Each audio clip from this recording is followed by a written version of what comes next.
বিভিন্ন পিথাগোরাস উপপাদ্য সংক্রান্ত বিভিন্ন গাণিতিক সমস্যার সমাধানের ক্ষেত্রে এবং ত্রিকোণ অনুপাতের সমাধানের ক্ষেত্রে অত্যন্ত গুরুত্বপূর্ণ। চলো আমরা আজকে সমকোণী ত্রিভুজ সম্বন্ধে আলোচনা করি। সমকোণী ত্রিভুজ, যে ত্রিভুজের একটি কোণ 90 ডিগ্রি তাকে সমকোণী ত্রিভুজ বলে। যে ত্রিভুজের একটি কোণ 90 ডিগ্রি তাকে সমকোণী ত্রিভুজ বলে। আমরা জানি যে একটি ত্রিভুজের কোণ থাকে তিনটি। কয়টি কোণ থাকে? তিনটি কোণ।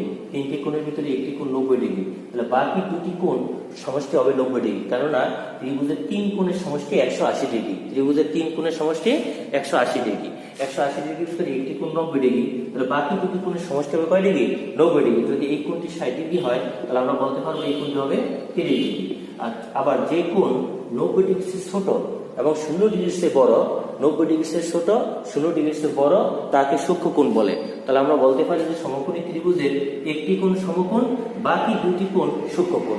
বাকি দুটি কোণ সূক্ষ্মকোণ। যদি এই কোণটা 70 ডিগ্রি হয় তাহলে